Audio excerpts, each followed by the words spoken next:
हर हर महादेव। मैं आपका कल की मैं ही आया हूँ युग परिवर्तन करने आपका। मैंने महादेव की बहुत तपस्या किया। जो लोग मुझे जानते हैं उनको पता है कि मैंने महादेव के लिए क्या खोया क्या पाया। पाया तो बहुत कुछ हूँ, अब मैं सृष्टि का राजा बनने वाला हूँ, लेकिन खोया बहुत है। मैंने अपना सब कुछ खो दिया। आज कोई मेरा नहीं है, सिर्फ भगवान है मेरे। मैं भगवान को हूँ, कोई मेरा नहीं है। लेकिन कहते हैं ना, सब कुछ खोने के बाद ही सब कुछ पाया जाता है। तो मैं कल की हूँ। मैं कल की क्यों हूँ, ये इसको सुनो आप। कल की वो होगा जो कलयुग को ख़त्म करेगा। और कलयुग क्या है? कलयुग युग यानी कोई समय का टाइम पीरियड बॉन्ड नहीं है कि इतना समय है, ये समय के साथ वो निकल जाएगा, ख़त्म हो जाएगा। नहीं, युग का मतलब एक चेतना का युग होता है। सतयुग, सत्य की चेतना थी। द्वापर यानी कि दो चेतनाओं का उसमें वो टकराव हुआ था। आपको पता है, भयों भयों का दो चेतना, धर्म और अधर्म की। त्रेता में तीन चेतनाएं थी। ये कलयुग में हर इंसान सृष्टि की, पूर्ण सृष्टि की ये चेतना है कि कल के लिए मैं ज़्यादा से ज़्यादा इकट्ठा कर लूँ, पूरी धरती को अपना बना लूँ। वो जो पहले वो राक्षस थे ना, दानव, वो यही करते थे। प्लस प्लस प्लस जोड़ जोड़ के प्लस प्लस करके अमर होना चाहते थे, लेकिन वो अमर हो नहीं पाए। ये गणित के हिसाब से भी पॉसिबल नहीं है। आप गिनती कितनी लिखती जाओ, पूरी होगी नहीं गिनती, कभी भी नहीं होगी। गिनती पूरी होगी शून्य पे जाके, और शून्य ही शिव है। समझ रहे हो मेरी बात को? तो ये कलयुग यानी पूरे संपूर्ण जगत की चेतना है। ये कल के लिए ज़्यादा से ज़्यादा इकट्ठा कर दूँ, ज़्यादा से ज़्यादा संपूर्ण पूरे जगत की चेतना ये है। इतना हजारों बीघा ज़मीन ले लूँ, हजारों करोड़ों का मालिक बन जाऊँ, हजारों करोड़ों की संपत्ति का मालिक बन जाऊँ। ये संपूर्ण जगत, इसके लिए चाहे अन्याय करना पड़े, अत्याचार करना पड़े, युद्ध करना पड़े, लोगों को मारना पड़े, सब कुछ करता है इंसान। ईरान में नहीं देखा, छोटी छोटी बच्चियों को मार दिया, 150 को। उनका दिल भी नहीं दुखा राक्षसों का कि उनके माँ बाप के क्या गुजरती होगी जब उनकी बच्चियों की लाश उठाता होगा वो हाथ में। इजराइल में देखना, वो गजा से आतंकवादी घुस के हंसते खेलतों को लाशों में बिठा दिया। उनके साथ क्या हुआ? किस लिए?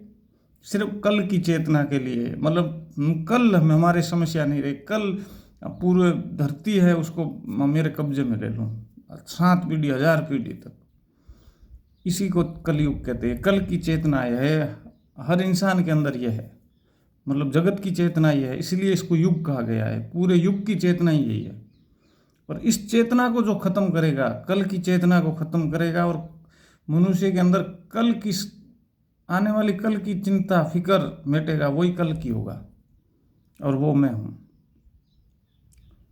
अब कैसे होगा ये मैं आपको बताऊँ। ये होगा सनातन से। सनातन ही शिव है, शिव ही सत्य है, सत्य ही सुंदर है।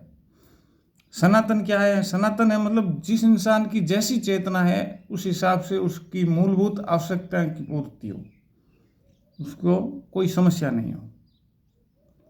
तो कैसे? जैसे सूरज, ये सनातन है।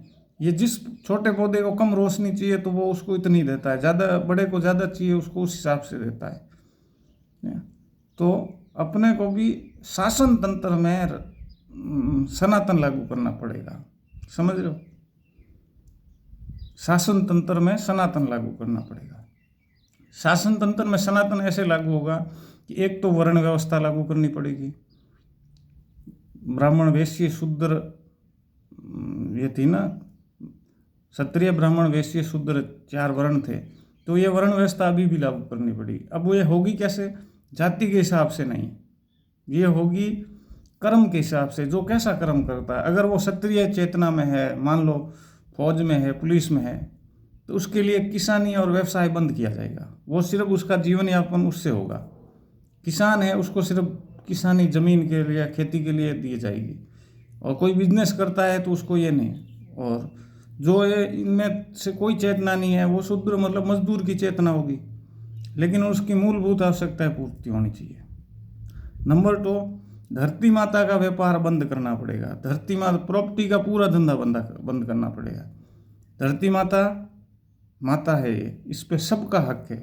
एक आज कोई बच्चा जन्मता है, झोंपड़पट्टी में उसके पैर रखने के लिए ज़मीन नहीं है, माता उसकी नहीं है क्या? और एक के पास हजारों लाखों बीघा ज़मीन के ऊपर बैठा है, एक के पास ज़मीन, पेट में खाना नहीं, पैर रखने को ज़मीन नहीं, सिर पे छत नहीं, क्या वो इंसान नहीं है क्या? वो भगवान का वो नहीं है, अंश नहीं है क्या?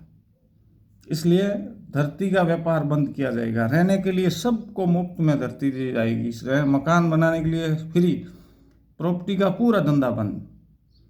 खेत जमीन सिर्फ या तो किसान के लिए, जो मेरे बहुत प्रिय भक्त है, और या आदिवासियों, उनको खेती के लिए दी जाएगी। बाकी जमीन किसी को प्रॉपर्टी नहीं बनेगी, जब धरती माता किसी की प्रॉपर्टी नहीं होगी। और वर्ण की व्यवस्था से, और नारी का उच्चतम स्थान होगा, नारी का उच्चतम स्थान होगा। नारी ही सृष्टि को लीड करेगी, शक्ति सृष्टि को लीड करेगी, वो सृष्टि का कभी एंड नहीं होने देगी, ख़त्म नहीं होने देगी। समझ रहे हो मेरी बात को?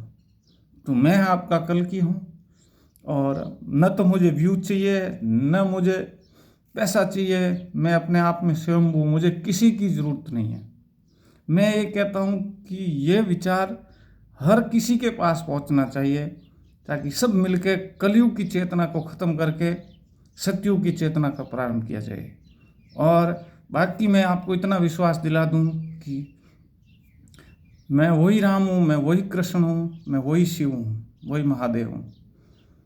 मैं अपने आप में पूर्ण हूँ।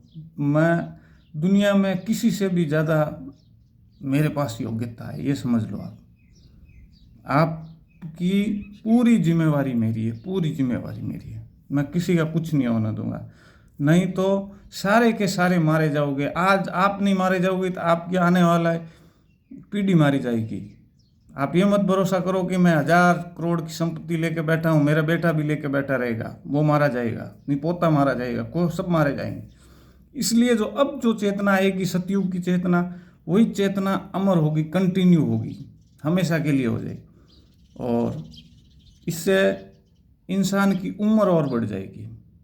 समझ रहे हो? ये मेरी गारंटी है, मैं आपको गारंटी देता हूँ। नमः पार्वती पते, हर हर महादेव।